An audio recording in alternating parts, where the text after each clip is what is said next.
-19 coulomb होती है। यहाँ पर विद्युत धारा का मापन किसके द्वारा किया जाता है? मीटर के द्वारा। एक अश्व शक्ति बराबर 746 वाट होता है। 1 किलोवाट घंटा में कितने जूल होते हैं? तो 3.6 × 10⁻6 होते हैं। बहुत ज़्यादा इंपॉर्टेंट क्वेश्चन आ रहे हैं, अच्छे से तैयार कर लेना। एक गतिमान आवेश कण उत्पन्न करता है, क्या उत्पन्न करता है? चुंबकीय व विद्युत क्षेत्र दोनों। जीवाश्म ऊर्जा का स्रोत है, कौन सा है? जो है कोयला और पेट्रोलियम। निम्न में से कौन सा परत वैज्ञानिक किरणों को पृथ्वी पर आने से रोकती है? तो ओजोन परत रोकती है। ठीक, चलो यहाँ पर ये आपके विकल्प ही कंप्लीट हो गए। अब पूरे किताब के महत्वपूर्ण यहाँ पर दीर्घ उत्तरी और लघु उत्तरी देख लो। अच्छे से बताऊंगा, याद करने की जरूरत, रटने की जरूरत नहीं पड़ेगी, अच्छे से केवल देख लो। यहाँ पर करा है ऊष्माक्षेपी एवं ऊष्माशोषी अभिक्रिया का क्या अर्थ है? उदाहरण दीजिए। तो ऊष्माक्षेपी अभिक्रिया में लिखेंगे जिन रासायनिक अभिक्रियाओं में उत्पाद के निर्माण के साथ साथ ऊष्मा भी उत्पन्न होती है, उन्हें हम ऊष्मा से क्षेपी अभिक्रिया कहते हैं। जैसे देखो, प्राकृतिक गैस जो होता है यानी कि मेथेन, इसका दहन करने पर CH4 को यहाँ पर दहन करेंगे कार्बन डाइऑक्साइड के उपस्थिति में, तो CO2 बनेगा और H2O बनेगा और ऊष्मा बाहर निकलेगी, यानी कि यहाँ पर ऊष्मा बाहर निकल जा रही है, तो यही ऊष्माक्षेपी का उदाहरण हो गया। उसके बाद पूछता है ऊष्माशोषी, यानी कि दोनों का अर्थ बताना है, तो ऊष्माशोषी लिखेंगे, इसमें लिखेंगे जिन रासायनिक अभिक्रियाओं में ऊर्जा अवशोषित होती है उन्हें ऊष्माशोषी अभिक्रिया कहते हैं। उदाहरण लिखेंगे N2+O2, 2NO- ऊष्मा हो जाएगा। ठीक, यहाँ से ऊष्मा अवशोषित हो रहा है, यानी कि इसको खींचा जा रहा है। उसके बाद यहाँ पर पूछता है इंपॉर्टेंट क्वेश्चन, जो कि रेडॉक्स अभिक्रिया पर संक्षिप्त टिप्पणी लिखिए। यहाँ पर देखिए, यहाँ पर बहुत साल पूछा गया, तो यह लिखेंगे इसमें कि वह रासायनिक अभिक्रिया जिसमें एक अभिकारक का ऑक्सीकरण तथा दूसरे अभिकारक का अपचयन होता है रेडॉक्स अभिक्रिया कहलाता है। इसमें लिखेंगे CO+H2। यहाँ पर Cu यहाँ पर हो जाएगा और ये H2O हो जाएगा, यानी कि देखिए Cu के साथ जो है ऑक्सीजन हट गया, यानी कि इसका अपचयन हो गया, और यहाँ पर H2 के साथ ऑक्सीजन जुड़ गया, इसका ऑक्सीकरण हो गया। ठीक है ना, तो इस तरीके से लिख देंगे यहाँ पर इसका उदाहरण। उसके बाद देखो यहाँ पर अगला क्वेश्चन, जो कि काफी ज्यादा इंपॉर्टेंट, हर साल पूछा जाता है कि संक्षारण क्या होती है? संक्षारण के 2 उदाहरण दीजिए। यहाँ पर लिखेंगे संक्षारण, जब कोई धातु अपने आसपास अम्ल आद्रता आदि के संपर्क में आती है तब वह संक्षारित होती है, इस प्रक्रिया को संक्षारण कहते हैं। जैसे में लिखेंगे उदाहरण में चांदी के ऊपर काली परत व तांबे के ऊपर हरी परत चढ़ाना संक्षारण का प्रमुख उदाहरण है। ठीक, ये संक्षारण के बारे में हो गया। उसके बाद यहाँ पर लिखेंगे प्रश्न नंबर 4, पीएच पैमाना क्या मापता है? उदासीन, अम्लीय तथा क्षारीय विलयनों का पीएच मान का परास बताइए। यहाँ पर देखो लिखेंगे पीएच पैमाना अम्लों तथा क्षारकों के जलीय विलयन में हाइड्रोजन आयन की सांद्रता मापने के लिए प्रयुक्त होता है। उदासीन, अम्लीय तथा क्षारीय विलयनों के पीएच मान का परास निम्न प्रकार है। कैसा है? देखो यहाँ पर अम्लीय जो होगा 7 से कम होगा, तो इस तरीके से ग्राफ बना देना। उदासीन का 7 होता है और यहाँ पर क्षारीय का 7 से 14 के बीच में होता है, तो यहाँ पर क्षारीय लिख देना, यहाँ पर अम्लीय लिख देना और यहाँ पर उदासीन लिख देना अच्छे तरीके से। ठीक है ना, चलो उसके बाद यहाँ पर कहता है कि अयस्क अयस्क तथा खनिज में अंतर समझाइए। यहाँ पर देखिए बहुत सारा मतलब पूछा गया है, इसमें लिखेंगे अयस्क और खनिज में अंतर। तो सबसे पहले खनिज लिखेंगे, खनिज में लिखेंगे प्रकृति में पृथ्वी के अंदर धातुएं तथा उनके यौगिक जिस रूप में पाए जाते हैं उन्हें खनिज कहते हैं, जैसे लोहा, कोयला आदि। ठीक है ना, जो मतलब कि जिस रूप में पाए जाएंगे पृथ्वी के अंदर, सेम वही रूप, यानी कि बिना उसको कोई सा भी प्यूरिफाई किए वही रूप को हम खनिज बोलते हैं। और अयस्क देखो किसको बोलते हैं? जिन खनिजों से किसी धातु को प्रचुर मात्रा में कम व्यय पर आसानी से प्राप्त किया जा सके, वह खनिज उस विशिष्ट धातु का अयस्क कहलाता है। जैसे हो जाएगा आपका एल्यूमिनियम और ऑक्साइड, ठीक है ना, बॉक्साइट। ठीक, चलो यहाँ पर अगला कर रहा है समजातीय श्रेणी, यहाँ पर क्या है? उदाहरण के साथ समझाइए। तो कार्बनिक यौगिकों का वह समूह जिनके क्रियात्मक समूह व सामान्य सूत्र एक जैसे होते हैं उसे हम समजातीय श्रेणी कहते हैं। और इनको सदस्यों को हम क्या कहते हैं? इनके सदस्यों को हम समजात गण कहते हैं। क्या कहते हैं? समजात गण। अब देखो यहाँ पर मेथेनॉल हो जाएगा, एथेनॉल हो जाएगा, प्रोपेनॉल हो जाएगा, और सबके यहाँ पर क्रियात्मक समूह OH OH OH है, तो यही आपका समजातीय श्रेणी होता है। ठीक है ना, चलो यहाँ पर अगला कर रहा है संतृप्त तथा असंतृप्त हाइड्रोकार्बन संतृप्त कार्बनिक यौगिक पर टिप्पणी लिखिए। यहाँ पर हर एक साल देखो, यहाँ पर 2023 में हाफ ईयरली में भी पूछा गया था, यहाँ पर देख सकते हो कितने बार पूछा गया है। तो संतृप्त हाइड्रोकार्बन लिखेंगे जिन यौगिकों के सारे कार्बन परमाणु एकल आबंध से जुड़े होते हैं उसे संतृप्त हाइड्रोकार्बन कहते हैं। जैसे मेथेन, एथेन, प्रोपेन और सबको एकल बॉन्ड से जोड़ देंगे। उसके बाद यहाँ पर असंतृप्त हाइड्रोकार्बन, जिसमें लिखेंगे कि जिस यौगिक में 2 कार्बन परमाणु यहाँ पर एक, द्वि या त्रि आबंध से जुड़े होते हैं उन्हें असंतृप्त हाइड्रोकार्बन कहते हैं। जैसे यहाँ पर देखो, यहाँ पर डबल बॉन्ड से जुड़ा है, ये ट्रिपल बॉन्ड से जुड़ा है, तो इसीलिए इसको हम क्या बोलेंगे? असंतृप्त हाइड्रोकार्बन बोलेंगे। ठीक है ना, चलो यहाँ पर अगला क्वेश्चन देखते हैं क्या कराएं। कार्बनिक यौगिकों में प्रतिस्थापन अभिक्रिया पर टिप्पणी लिखिए। यहाँ पर 2013, 17, 18, 19, 20, 21, 22, 23 हर एक साल पूछा जाता है। तो इसमें लिखेंगे प्रतिस्थापन अभिक्रिया वे अभिक्रिया जिनमें किसी कार्बनिक यौगिक के किसी एक या एक से अधिक परमाणु या परमाणु समूह का किसी अन्य परमाणु समूह द्वारा प्रतिस्थापन हो जाता है, उसे ही प्रतिस्थापन अभिक्रिया कहते हैं। गैस मीथेन को क्लोरीन की उपस्थिति में धूप में यहाँ पर गर्म करने पर यहाँ पर जो होता है HC3 हो जाएगा, HC3Cl प्लस ACl, यानी कि क्लोरोमीथेन बनेगा और जो है हाइड्रोक्लोरिक अम्ल बाहर निकल जाएगा। तो इस तरीके से इसका उदाहरण हो जाएगा। अब देखो यहाँ पर अगला क्वेश्चन पूछता है साबुनीकरण पर संक्षिप्त टिप्पणी लिखिए, जो कि हर साल आपके बोर्ड एग्जाम में पूछा जाता है। तो इसमें लिखेंगे उच्च अणुभार वाले मोनोकार्बोक्सिलिक अम्लों के सोडियम तथा पोटेशियम लवण साबुन कहलाते हैं। ये तेलों और वसाओं के तनु NaOH तथा KOH द्वारा अपघटन से प्राप्त किए जाते हैं। इस क्रिया को क्या कहते हैं? साबुनीकरण कहते हैं। साबुन बनाने की रासायनिक अभिक्रिया को ही साबुनीकरण कहते हैं। तो आइए यहाँ पर लिखते हैं। तो यहाँ पर देखो, यहाँ पर लिखेंगे CHO फिर CO C17H35 प्लस NaOH, और इसको क्या करेंगे? वसा से जोड़ देंगे। जो वसा हो जाएगी CH2OC, यहाँ पर OC C17H35 और यहाँ पर लिखेंगे CH2OC17H35। अब यहाँ पर इसका क्रिया करा देंगे NaOH से, यानी कि सोडियम हाइड्रोक्साइड से। इसमें क्रिया करेंगे तो CHOH बनेगा और यहाँ पर ग्लिसरॉल जुड़ जाएंगे, CH2OH 2 जुड़ देंगे और ये आपका बन जाएगा C17H35 COON साबुन बन जाएगा। तो यही आपका साबुन बनाने की रासायनिक अभिक्रिया है, ठीक है ना। चलो यहाँ पर अगला देखते हैं क्वेश्चन क्या कर रहा है, जो कि काफी ज्यादा इंपॉर्टेंट है। अगला कर रहा है एस्टीकरण पर संक्षिप्त टिप्पणी लिखिए। एस्टीकरण अभिक्रिया पर संक्षिप्त टिप्पणी लिखना है। इसमें देखिए कर रहा है जिस प्रकार अम्ल और क्षार की पारस्परिक क्रिया से लवण तथा जल बनते हैं, ठीक उसी प्रकार अम्ल तथा एल्कोहल भी अभिक्रिया से एस्टर तथा जल बनाते हैं। इस अभिक्रिया को एस्टीकरण कहते हैं। उदाहरण देखो CH3COOH, यहाँ पर ये जो हो जाएगा आपका क्या हो जाएगा? ये जो हो जाएगा आपका अम्ल हो जाएगा। यहाँ पर ये जो हो जाएगा एस्टर हो जाएगा C2H5OH। अब इसका क्या करेंगे? H2SO4 में क्रिया करा देंगे। अब यहाँ पर बनेगा CH3COOCH2 फिर H5 प्लस H2O बनेगा, यानी कि एस्टर और जल बन जाएगा, ठीक। इसके बाद ये आता है बायोलॉजी से। कह रहा है कि यकृत क्या है, इसके 3 प्रमुख कार्य बताइए। तो यहाँ पर देखो कितने बार पूछा गया। तो इसमें लिखेंगे मानव शरीर की सबसे बड़ी ग्रंथि यकृत है, जो कि हल्के पीले रंग के पित्त रस का निर्माण करती है। इसमें लिखेंगे यकृत के कार्य में यकृत कोशिकाएं हेपरिन नामक पदार्थ का स्राव करती हैं, जो रुधिर वाहिनियों में रुधिर को जमने से रोकता है, ठीक। तो ये आपका यकृत के कार्य में आएगा। उसके बाद अमाशयिक रस के अम्ल को प्रभावहीन करने के लिए पित्त रस बनता है, जो भोजन को क्या बनाता है? क्षारीय बनाता है। तो ये आपका हो जाएगा दूसरा नंबर। उसके बाद लिखेंगे यह पचे हुए अवशोषित प्रोटीन को पेप्टोन तथा एमिनो अम्ल के रूप में संचित करता है। यहाँ पर 4 नंबर में लिखेंगे यह रुधिर को निर्माण में भी सहायता करता है, क्योंकि यकृत के अंदर लाल रुधिर कणों का संचय, निर्माण व टूट फूट आदि कार्य होते हैं। तो इस तरीके से ये हो जाएगा। उसके बाद देखो यहाँ पर वायवीय तथा अवायवीय श्वसन में अंतर पूछता है हर एक साल आपके बोर्ड एग्जाम में। तो इसमें क्या लिखेंगे? वायवीय तथा अवायवीय श्वसन में अंतर। इसमें लिखेंगे वायवीय श्वसन एक तरफ लिखेंगे अवायवीय श्वसन। और वायवीय श्वसन में लिखेंगे वायवीय श्वसन ऑक्सीजन की उपस्थिति में होता है तथा इसमें ऑक्सीजन उपभुक्त हो जाता है, ठीक है ना। उसके बाद अवायवीय श्वसन ऑक्सीजन की अनुपस्थिति में होता है। उसके बाद लिखेंगे इनमें ग्लूकोज का पूर्ण विखंडन होता है। उसके बाद इसमें लिखेंगे कि इसमें ग्लूकोज का पूर्ण विखंडन नहीं होता है, ठीक है ना। उसके बाद यहाँ पर लिखेंगे इसमें उच्च मात्रा में ऊर्जा उत्पन्न होती है, और इसमें लिखेंगे इसमें कम मात्रा में ऊर्जा उत्पन्न होती है। क्या होती है? कम मात्रा में ऊर्जा उत्पन्न होती है। उसके बाद लिखेंगे इसमें CO2 गैस तथा जल अंतिम उत्पाद होते हैं। इसमें लिखेंगे इसमें ग्लिसरॉल तथा लैक्टिक अम्ल अंतिम उत्पाद होते हैं, ठीक। उसके बाद इसमें 38 ATP के अणु मुक्त होते हैं। इसमें जो होता है 2 ATP के केवल अणु ही मुक्त होते हैं क्रेब साइकिल के दौरान, ठीक। चलो यहाँ पर अगला कह रहा है 13 नंबर की पौधे में वतरंधों की उपयोगिता का उल्लेख कीजिए। यहाँ पर लिखेंगे पौधों में वतरंधों की उपयोगिता। देखो यहाँ पर लिखेंगे वाष्पोत्सर्जन में सहायक, प्रकाश संश्लेषण तथा श्वसन क्रिया में सहायक, पुष्टीय तनों के बाहर की ओर छाल उपस्थित होते हैं। इसमें भी कार्य कोशिकाएं होती हैं जो गैसों का विनिमय करती हैं। उसके बाद हरे पौधे के तने में रंध्र पाए जाते हैं, अतः गैसीय विनिमय आसानी से संपन्न हो जाती है।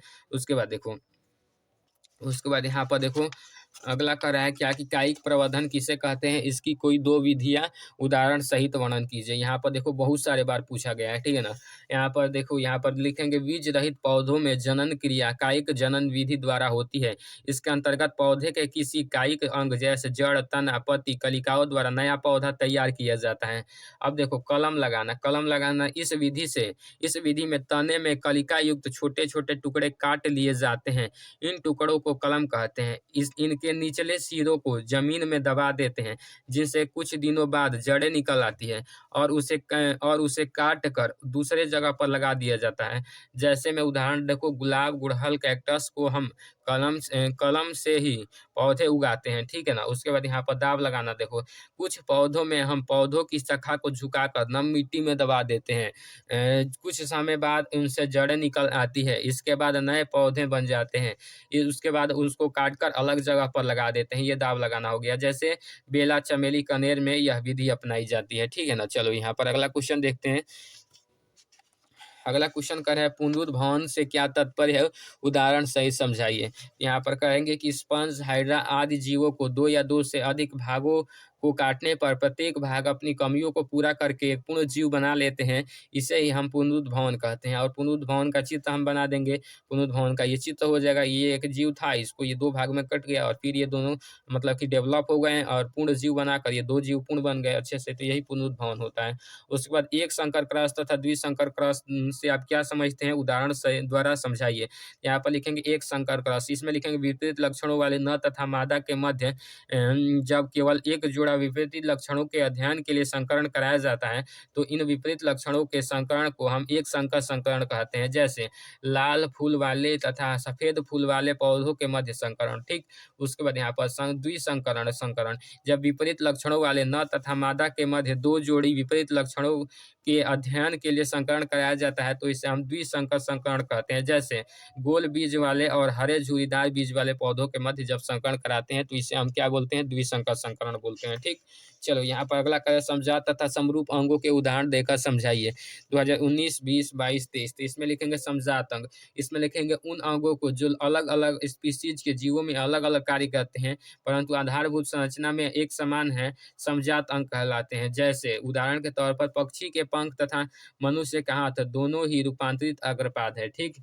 उसके बाद यहाँ पर लिखो समरूप अंग, ऐसे अंग जो अलग अलग जीवों में एक समान कार्य करते हैं परंतु उनका आधारभूत संरचना समान नहीं होता, उन्हें समरूप अंग कहते हैं। जैसे देखो तितली के पंख और कबूतर के पंख दोनों ही उड़ने के कार्य करते हैं परंतु कबूतर के पंख में हड्डियां होती है लेकिन तितली के पंख में नहीं होती है, तो इस तरीके से समरूप अंग के बारे में लिख देंगे। उसके बाद लिखेंगे मेंडल के, यहाँ पर कह रहा प्रश्न कि मेंडल ने अपने प्रयोगों के लिए मटर का पौधा ही क्यों चुना, हर एक साल बोर्ड में पूछा जाता है। तो देखो लिखेंगे मेंडल ने अपने प्रयोग के लिए मटर के पौधे को चुना क्योंकि मटर कम समय में ही उगने वाला पौधा है तथा इसमें स्वपरागण फलस्वरूप अनेक बीज बनाने की समान क्षमता है। उसके बाद लिखेंगे मटर में विभिन्न लक्षणों वाले प्रजातियां सरलता से मिल जाती है तथा यह विभिन्न पर्यावरणीय परिस्थितियों में भी सामान्य प्रजनन क्षमता रखती है, ठीक है ना। तो इस तरीके से दो लिख देंगे। उसके बाद यहाँ पर देखो, यहाँ पर 19 नंबर सवाल कर रहा है दूर दृष्टि दोष क्या है, इसे किस प्रकार संशोधित किया जा सकता है, आवश्यक किरण आरेख भी बनाइए, जो फिजिक्स से मोस्ट इंपॉर्टेंट क्वेश्चन है। तो लिखेंगे दूर दृष्टि दोष, इसमें लिखेंगे इस दोष से पीड़ित व्यक्ति को दूर की वस्तुएं तो स्पष्ट दिखाई देती है परंतु निकट की वस्तुएं स्पष्ट दिखाई नहीं देती। कारण, यह दोष निम्नलिखित दो कारणों से होता है। लेंस की वक्रता तीव्रता कम हो जाए जिससे उसकी फोकस दूरी बढ़ जाए। उसके बाद यहाँ पर 2 नंबर में नेत्र लेंस तथा रेटिना के बीच की दूरी कम हो जाए अर्थात नेत्र गोलक का व्यास कम हो जाए, ठीक। उसके बाद यहाँ पर लिखेंगे इसका निवारण कैसे हो सकता है। तो इस दोष को दूर करने के लिए चश्मे में उत्तल लेंस का प्रयोग करना होगा। देखो यहाँ पर ये नेत्र जो है दूर दृष्टि दोष हुआ है इसमें, तो यहाँ पर हुआ क्या है कि यहाँ पर प्रतिबिंब रेटिना के दूर बन रहा है, ठीक। तो ये दूर दृष्टि दोष से पीड़ित है। और यहाँ पर देखो यहाँ पर संशोधित किया गया है और उत्तल लेंस लगाया गया है, तो ये दोनों यहाँ पर निकट की भी वस्तु रेटिना पर बन रही है और दूर की भी वस्तु रेटिना पर बन रही है, तो ये आपका संशोधित नेत्र हो गया जिसमें हम उत्तल लेंस का प्रयोग कर दिए। अब चलो यहाँ पर अगला क्वेश्चन देखते हैं 20 नंबर, ठीक है ना। 20 नंबर क्वेश्चन देखते हैं क्या कर रहा है कि निकट दृष्टि दोष से आप क्या समझते हैं, इसे किस तरह दूर किया जा सकता है, किरण आरेख को यहाँ पर समझाइए। तो देखो यहाँ पर लिखेंगे निकट दृष्टि दोष वाले व्यक्ति को पास की वस्तुएं दिखाई देती है परंतु अधिक दूर की वस्तुएं स्पष्ट दिखाई नहीं देती। कारण क्या हो जाएगा इसका कि इसके निम्न कारण हो सकते हैं। नेत्र लेंस की वक्रता तीव्रता बढ़ जाए जिससे उसकी फोकस दूरी कम हो जाए। उसके बाद 2 नंबर में नेत्र लेंस और रेटिना के बीच की दूरी बढ़ जाए अर्थात नेत्र गोलक का व्यास बढ़ जाए। निवारण इसका कैसे हो सकता है, इस दोष को दूर करने के लिए चश्मे में अवतल लेंस का प्रयोग करना होगा। अवतल लेंस कैसे, देखो यहाँ पर ये दूर दृष्टि दोष से पीड़ित है तो अनंत की वस्तु यहाँ पर कहाँ पर बन रही है, रेटिना के आगे ही बन जा रही है, इसमें दोष है नेत्र में। अब इसका संशोधन जब हम करेंगे तो इसमें अवतल लेंस लगाएंगे तो देखिए दूर की वस्तु कहाँ पर फोकसित हो जा रही है, रेटिना पर फोकसित हो जाइए, तो इसका निवारण हम किससे कहते हैं, अवतल लेंस से कहते हैं। तो इस तरीके से हम लिख देंगे। उसके बाद देखो यहाँ पर कह रहा है कौन सा अगला क्वेश्चन की विद्युत विभव और विभवांतर की परिभाषा कीजिए और इसके मात्रक भी लिखिए। 2018, 19, 20, 22, 23 हर एक साल पूछा ही पूछा जाता है। देखो यहाँ पर विद्युत विभव अनंत से एकांक आवेश को विद्युत क्षेत्र के किसी निश्चित बिंदु तक लाने में किया गया कार्य उस बिंदु पर विद्युत विभव कहलाता है। विद्युत विभव का मात्रक जो होता है वोल्ट होता है, यानी कि V बराबर W/Q होता है। ठीक, चलो यहाँ पर अगला लिखेंगे विद्युत विभवांतर। किसी धारावाही विद्युत परिपथ में दो बिंदुओं के बीच एकांक आवेश को एक बिंदु से दूसरे बिंदु तक लाने में किए गए कार्य को विद्युत विभवांतर कहते हैं। जैसे यहाँ पर देखो विद्युत विभवांतर का जो मात्रक होता है वोल्ट होता है, यानी कि V बराबर जो होता है आपका IR होता है। ठीक, चलो यहाँ पर अगला करें दिष्ट धारा एवं प्रतिवर्ती धारा में क्या अंतर है। यहाँ पर देखो 19, 20, 22, 23 हर एक साल पूछा जाता है और इस बार भी पूछा ही जाएगा। इसमें लिखेंगे दिष्ट धारा वह विद्युत धारा जिसका परिपथ नियत रहता है तथा परिपथ में किसी बिंदु से एक ही दिशा में प्रवाहित होती है तो दिष्ट धारा कहलाती है। प्राथमिक तथा द्वितीयक सेलों में दिष्ट धारा का प्रयोग किया जाता है। उसके बाद प्रतिवर्ती धारा में लिखेंगे वह धारा जिसका परिणाम आवर्त रूप में परिवर्तित होता रहता है तथा दिशा बार बार अक्रमित होती है, यानी कि बदलती है। विद्युत जनित द्वारा प्राप्त धारा को प्रतिवर्ती धारा कहते हैं। देखो इसका डायग्राम है ये प्रतिवर्ती धारा का, इस तरीके से बार बार ये चेंज होगा। यहाँ पर देखो ये धारा है ना, और यहाँ पर बार बार समय लेकर चेंज करेगी, तो यहाँ पर इस तरीके से इसका डायग्राम बना देंगे। उसके बाद देखो यहाँ पर जो कि मोस्ट इंपॉर्टेंट क्वेश्चन है, ग्रीन हाउस प्रभाव पर टिप्पणी लिखिए। यहाँ पर लिखेंगे क्या है, देखो यहाँ पर लिखेंगे CO2 की बढ़ती सांद्रता ग्रीन हाउस प्रभाव डालती है। आमतौर पर जब CO2 की सांद्रता सामान्य हो तब पृथ्वी का ताप तथा सूर्य के तथा ऊर्जा के संतुलन हो तथा पृथ्वी का ताप तथा ऊर्जा का संतुलन बनाए रखने के लिए उष्मा पृथ्वी से परावर्तित हो जाती है, परंतु CO2 की अधिक सांद्रता पृथ्वी पर लौटने वाली उष्मा के परावर्तित होने से रोकती है, जिससे पृथ्वी में परावर्तित हो जाती है। परंतु CO2 की अधिक सांद्रता पृथ्वी से लौटने वाली उष्मा को परावर्तित होने से रोकती है, जिससे पृथ्वी के तापमान में वृद्धि होने लगता है। इसे ग्रीन हाउस प्रभाव कहते हैं। देखो ये इसका डायग्राम है ग्रीन हाउस प्रभाव का। ये आपकी पृथ्वी हो जाएगी और यहाँ से उष्मा, फिर यहाँ से CO2 और यहाँ से सूर्य का किरण यहाँ से फिर परावर्तित हो जाता है। ये देखो शॉर्ट आंसर समाप्त हो गया। अब चलो यहाँ पर लॉन्ग आंसर पर आते हैं, ठीक है ना।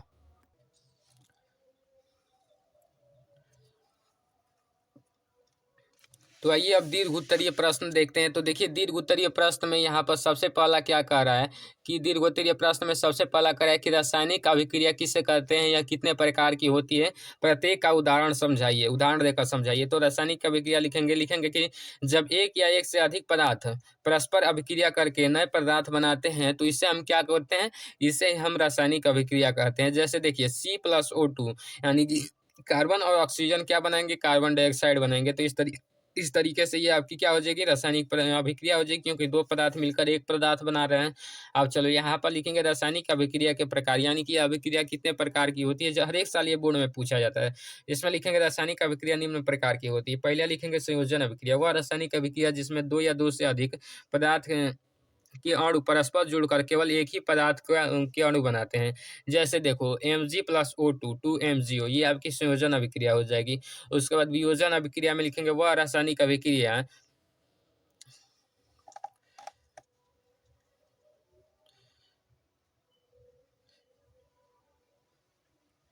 इसमें लिखेंगे वह रासायनिक अभिक्रिया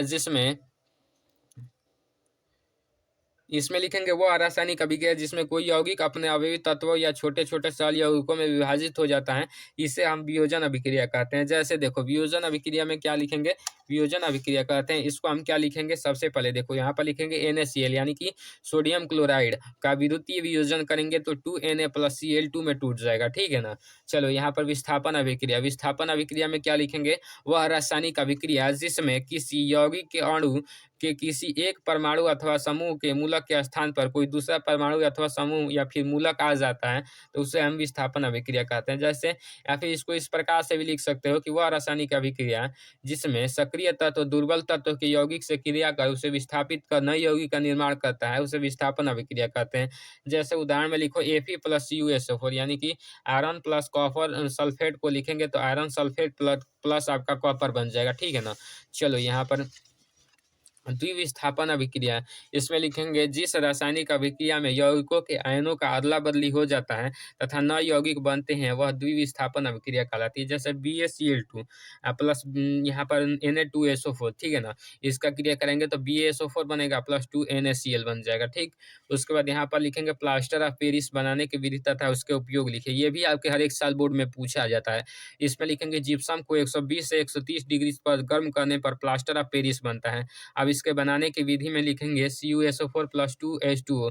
इसमें इसको 120 से 130 डिग्री पर गर्म करेंगे तो जो आपका बनेगा CaSO4 बनेगा, ठीक है ना? CaSO4 बनेगा और 1 हाफ H2O बनेगा और 3/2H2O बनेगा, ठीक है ना? चलो, इसका उपयोग कहाँ पर किया जाता है प्लास्टर ऑफ पेरिस का? तो शल्य चिकित्सा में प्लास्टर करने के लिए, सांचे और मॉडल बनाने के लिए, मूर्तियाँ और खिलौने बनाने में प्रयोग किया जाता है, ठीक है ना?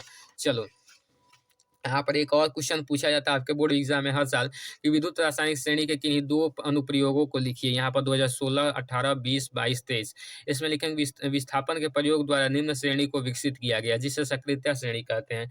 देखो, ये आपका सक्रियता श्रेणी है। Potassium, sodium, magnesium, aluminium, zinc, iron, lead, hydrogen, copper, mercury, silver, gold, ठीक है ना?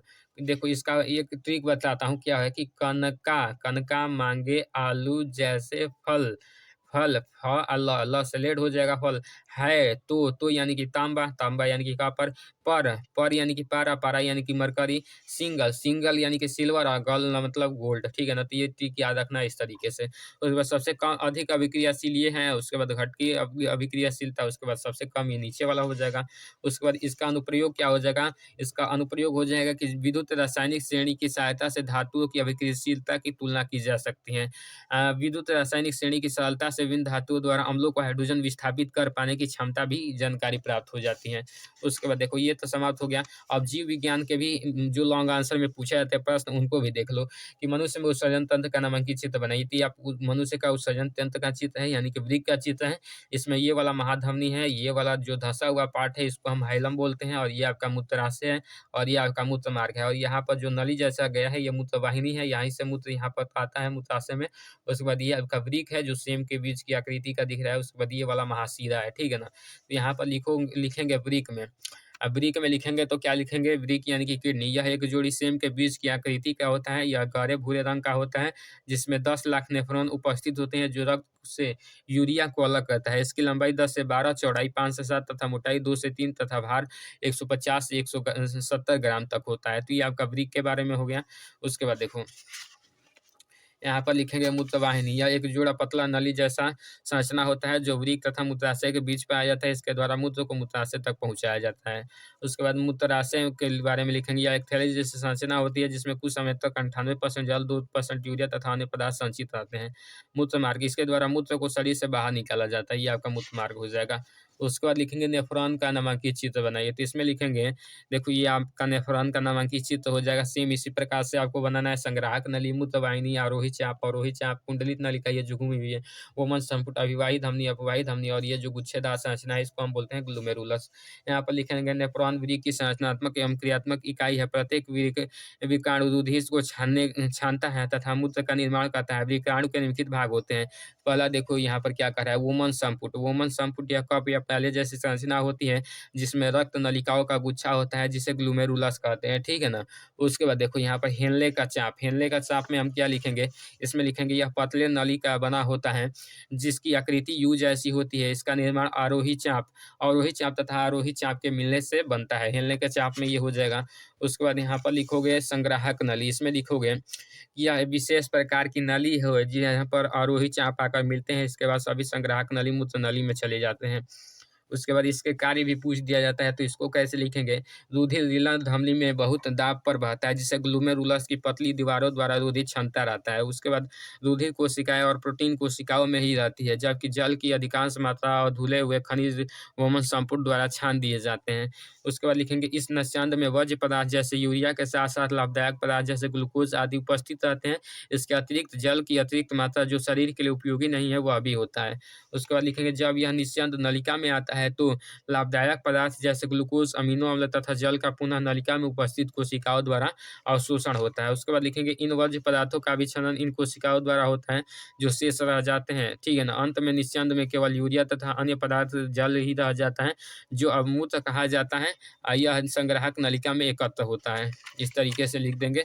उसके बाद यहाँ पर मानव पाचन तंत्र का नामांकित चित्र पूछता है तो देखो इस तरीके से ही बनाना है मानव पाचन तंत्र का चित्र। ये आपका मुख गुहा हो जाएगा, ये ग्रसिका हो जाएगी, ये आमाशय हो जाएगा, ये यकृत हो जाएगा, ये छोटी आंत हो जाएगा, ये बड़ी आंत हो जाएगा, ये गुद्दा द्वार हो जाएगा, ठीक।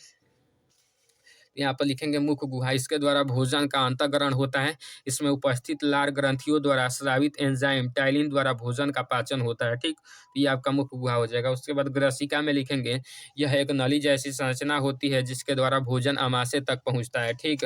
उसके बाद आमाशय के बारे में लिखेंगे यह एक थैली जैसी संरचना होती है जिसमें भोजन संचित रहता है। इसके अतिरिक्त सतह पर उपस्थित जठर रस यानी कि एसीएल द्वारा भोजन का पाचन होता है। तो यहाँ पर हो गया मानव पाचन तंत्र का। उसके बाद यहाँ पर यकृत आएगा तो यहाँ पर इसमें लिखेंगे वो यह मानव शरीर की सबसे बड़ी ग्रंथि जिसमें पित्त रस का स्राव होता है जो भोजन को पाचन के लिए महत्वपूर्ण भूमिका निभाती है। उसके बाद छोटी आंत लिखेंगे यह पतला लंबा कुंडली जैसी संरचना होती है जिसकी लंबाई 6 मीटर होती है। इससे द्वारा भोजन का पाचन पूर्ण होता है। उसके बाद बड़ी आंत में लिखेंगे यह पचे हुए भोजन का अवशोषण करती है और इसमें उपस्थित अपशिष्ट पदार्थ मल द्वारा बाहर निकल आते हैं और गुदा द्वार में इसके द्वारा भोजन को बाहर निकाला जाता है शरीर से। उसके बाद आपका आता है पुष्प के नामांकित चित्र बनाने को। देखो यहाँ पर वर्तिका, इसको यहाँ पर सबसे पहले नामांकन कर देंगे तो ये आपका वर्तिका है, ये आपका पराकोष है, ये आपका पत्रिका, ये वर्तिकाग्र है, ये वर्तिका है, ठीक है ना। ये आपका पुंकेसर हो जाएगा, ये बाह्य दल यानी कि पंखुड़ी हो जाएगा, ये आपका अंडाशय हो जाएगा और ये आपका बाह्य दल हो जाएगा और ये आपका पुष्पासन हो जाएगा, ठीक। चलो यहाँ पर लिखेंगे वर्तिकाग्र। इसमें लिखेंगे यह पुष्प के सबसे ऊपरी एवं कोमल भाग होता है जो शुष्क एवं चिपचिपा होता है जो परागकणों को ग्रहण करता है। उसके बाद वर्तिका में लिखेंगे यह वर्तिकाग्र तथा अंडाशय के बीच वाला भाग होता है जहाँ परागनली विकसित होती है। उसके बाद यहाँ पर परागकोश में लिखेंगे यह पुंकेसर का मुख्य भाग होता है जहाँ परागकण पाए जाते हैं। उसके बाद यहाँ पर पुंकेसर में लिखेंगे यह फूल वाले पौधों का नर प्रजनन अंग है जिससे परागकण उत्पन्न होते हैं। उसके बाद देखो यहाँ पर अंडाशय में लिखेंगे यह स्त्रीकेसर का मुख्य भाग होता है जो पुष्प को आधारी में स्थित होता है जो निषेचन के बाद फल में बदलता है। उसके बाद बाह्य दल में लिखेंगे पुष्प की सबसे बाहरी चक्र जिसको बाह्य दल कहते हैं, इसमें पत्तियों के समान हरे रंग के अंकुरी पाए जाते हैं। उसके बाद पुष्पासन में लिखेंगे यह ऊपर ही पुष्प के सभी भाग स्थिर रहते हैं, इस पर पुष्प बैठा रहता है इसलिए इसे हम पुष्पासन बोलते हैं, ठीक। तो ये आपका समाप्त हो गया बायोलॉजी के भी इम्पोर्टेंट जो है क्या आपके डायग्राम, ठीक है ना। उसके बाद आपका आता है, हम बता दें कि आपको यहाँ पर कौन से यहाँ पर तैयार करना है न्यूमेरिकल जो कि फिजिक्स से आता है 8 नंबर का। तो तैयार कर लीजिए। एक वाटो वाहन के पीछे आने वाले किसी अन्य दर्पण को देखने के लिए 6 मीटर वक्रता त्रिज्या वाला एक उत्तल दर्पण लगाए। किसी समय वह 6 मीटर वाहन के दर्पण से 6 मीटर की दूरी पर है तो उस समय दर्पण में दिखने वाले प्रतिबिंब की स्थिति और आकार की गणना कीजिए। हर एक साल आपके बोर्ड में पूछा जाता है, देख सकते हो। इसका सोल्यूशन बस जस्ट प्रोवाइड कर दूंगा, अच्छे से उसको देख लेना, इसका फुल सोल्यूशन है। यहाँ पर लिखेंगे एक मनुष्य चश्मा पहनकर कह रहा है कि 25 सेंटीमीटर की दूरी पर रखी वस्तु का स्पष्ट पढ़ सकता है। चश्मे में प्रयुक्त लेंस की क्षमता -2 डायोप्टर है। यहाँ पर कह रहा है कि बिना चश्मे में मनुष्य किस दूरी पर रखी वस्तु को स्पष्ट पढ़ सकता है। देखो कितने बार पूछा गया है, तो इसको अच्छे से तैयार करना। उसके बाद दिए गए परिपथ में ज्ञात कीजिए ए तथा बी के मध्य प्रतिरोध में प्रवाहित धारा आई तथा ए तथा बी के मध्य विभवांतर 3 ओम के प्रतिरोध के सिरों के बीच विभवांतर। देखो ये आपका जो है परिपथ है, इसी में आपको ज्ञात करना है। तो इसका भी सोल्यूशन बस जस्ट प्रोवाइड कर दूंगा, देख लेना अच्छे से।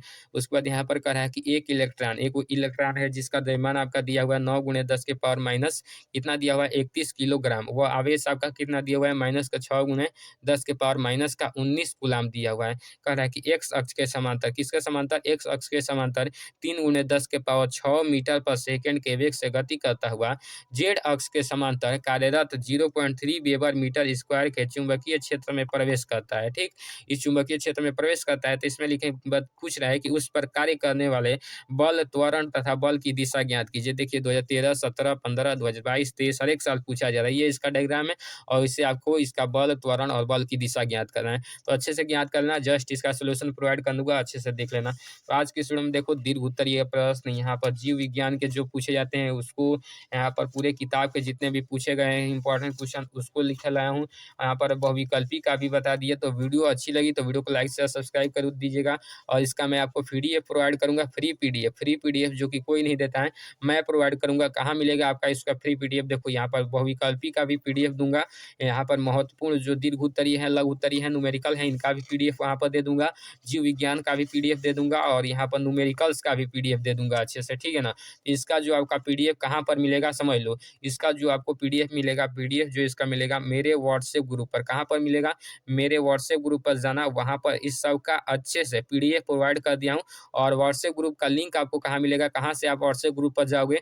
तो डिस्क्रिप्शन बॉक्स में क्लिक करना और वहाँ पर हम व्हाट्सएप ग्रुप लिखकर एक लिंक डाल देंगे, ठीक है ना? व्हाट्सएप ग्रुप लिखकर एक लिंक डाल देंगे, उस लिंक पर क्लिक करोगे तो हमारे आप कहाँ पर चले जाओगे? हमारे डायरेक्ट व्हाट्सएप ग्रुप पर चले जाओगे, ठीक है ना? और व्हाट्सएप ग्रुप पर जाकर वहाँ से ये जो आपका बहुविकल्पीय प्रश्न अच्छे से टिक लगा हुआ ही ले जाएँगे, मतलब डालेंगे, ताकि आपको आंसर पता रहे इसका।